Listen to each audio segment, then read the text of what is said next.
बहुत पहले एक आदमी था जो एक पागल हत्यारा था। उसने कसम खाई थी कि वह 1000 लोगों को मार डालेगा क्योंकि समाज ने उसके साथ अच्छा व्यवहार नहीं किया था। उसने 1000 इंसानों को मारकर समाज से बदला लेने का फैसला किया था और हर मारे जाने वाले में से एक उंगली लेकर अपने गले में माला बना लेता था। इस वजह से उसका नाम अंगुलीमाल हो गया था। अंगुलीमाल से हर कोई डरता था, यहाँ तक कि राजा भी, सेनापति भी उससे डरते थे। उन हिस्सों में कोई नहीं जाता था जहाँ अंगुलीमाल रहता था। एक दिन बुद्ध जंगल के पास के एक गांव में ठहरे हुए थे। जिस दिन वह गांव से निकले, ग्रामीण लोगों ने कहा, उस रास्ते पर मत जाओ, एक पागल हत्यारा वहाँ रहता है। वह पहले ही 999 लोगों को मार चुका है। वह मारने से पहले 2 बार नहीं सोचता। वह ये नहीं सोचेगा कि आप बुद्ध हैं। बुद्ध ने कहा, मैं नहीं जाऊंगा तो कौन जाएगा? वह एक और की प्रतीक्षा कर रहा है, इसीलिए मुझे जाना होगा। या तो वह मुझे मार डालेगा या मैं उसे मार डालूंगा। यह कहकर बुद्ध चले गए। जब बुद्ध पहाड़ी पर पहुंचे तो वे बिल्कुल अकेले थे। अंगुलीमाल चट्टान पर बैठा था। उसने बुद्ध को देखा और सोचा, शायद यह आदमी बिल्कुल जानता नहीं कि मैं कौन हूँ, अन्यथा कोई भी इस रास्ते पर नहीं आता। बुद्ध इतने शांत लग रहे थे कि अंगुलीमाल को भी दया आ गई और उन्होंने सोचा, इस आदमी को मारना अच्छा नहीं होगा, मैं इसे छोड़ देता हूँ। मैं अपनी प्रतिज्ञा पूरी करने के लिए किसी और को ढूंढ सकता हूँ। फिर उन्होंने बुद्ध से कहा, वापस जाओ वरना मैं तुमको मार दूंगा। कदम आगे मत बढ़ाओ, मैं अंगुलीमाल हूँ। मैंने 999 लोगों को मार डाला है और मुझे सिर्फ एक और उंगली चाहिए। आप एक साधु की तरह लग रहे हैं, लेकिन मैं किसी धर्म को नहीं मानता। मुझे परवाह नहीं है कि आप संत हैं या कौन है। मुझे केवल एक और व्यक्ति की हत्या करने की परवाह है। तो आगे मत बढ़ो, नहीं तो मैं तुम्हें भी मार डालूंगा। फिर भी बुद्ध चलते रहे। अंगुलीमाल ने सोचा कि यह आदमी बहरा है या पागल है, तो वह फिर चिल्लाया, रुको, ज़रा भी हिले तो ख़त्म हो जाओगे। तब बुद्ध ने कहा, मैं तो बहुत पहले ही रुक गया था, मैं ज़रा भी नहीं हिल रहा हूँ अंगुलीमाल, अस्थिर तो तुम हो।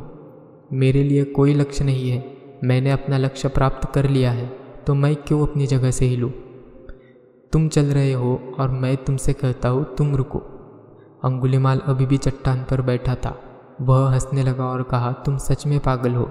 मैं बैठा हूँ और तुम मुझसे कहते हो कि मैं चल रहा हूँ, और तुम चल रहे हो और फिर भी कहते हो कि तुम रुक गए हो। बुद्ध उसके पास आए और बोले, मैंने सुना है कि तुम्हें एक और उंगली की ज़रूरत है। जहाँ तक इस शरीर का संबंध है, मेरा लक्ष्य प्राप्त हो गया है। यह शरीर बेकार है। जब मैं मरूंगा तो लोग इसे जला देंगे। यह किसी के काम का नहीं आएगा। आप इसका इस्तेमाल कर सकते हैं, अपनी प्रतिज्ञा पूरी हो सकती है, मेरी उंगली काट दो।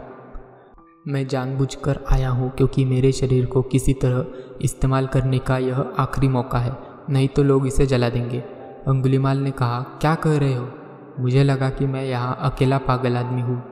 होशियार होने की कोशिश मत करो क्योंकि मैं बहुत खतरनाक हूँ, फिर भी मैं तुम्हें मार सकता हूँ।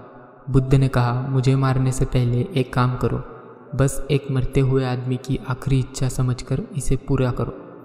इस पेड़ की एक शाखा को काट दो। अंगुलीमाल ने अपनी तलवार पेड़ से टकराई और एक बड़ी शाखा नीचे गिर गई।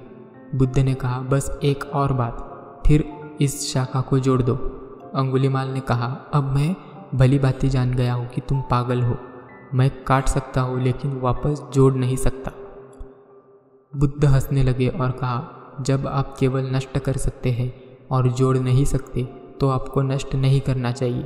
इस शाखा को कोई भी बच्चा काट सकता है लेकिन इसे वापस कोई भी नहीं जोड़ सकता। और अगर तुम पेड़ की एक शाखा भी नहीं जोड़ सकते तो तुम मानव सिर कैसे काट सकते हो? क्या आपने इस बारे में कभी सोचा है? अंगुलीमाल बोले, अब ये सोच के कोई फ़ायदा नहीं। मैंने इतने लोगों की हत्याएं की है कि अगर मैं ये सब करना बंद भी कर दूँ तो कोई भरोसा भी नहीं करेगा। बुद्ध ने कहा, अगर तुम सारे बुराई के रास्ते छोड़कर धर्म का रास्ता अपनाओगे तो मैं तुम्हें उन लोगों से बचाऊंगा। यह सुनकर अंगुलीमाल ने पूछा, क्या यह हो सकता है? मुझे खुद पर बिल्कुल भी भरोसा नहीं है कि मैं ये सब छोड़ सकता हूँ। बुद्ध ने कहा कि तुम बस बुराई के रास्ते को छोड़ो और मैं तुम्हारी रक्षा कर लूँगा। अंगुलीमाल ने अपनी आंखें बंद कर ली और बुद्ध के सामने गिर पड़े और कहा, आप मुझे उस रास्ते पर ले चलो। और इसी के साथ अगले दिन यह राक्षस अंगुलीमाल एक भिक्षु बन गया। तो कुछ इस तरीके से बुद्ध ने एक मनुष्य के अंदर के राक्षस को मारकर उसे एक भिक्षु बना दिया जो धर्म के रास्ते पर चल सकता है।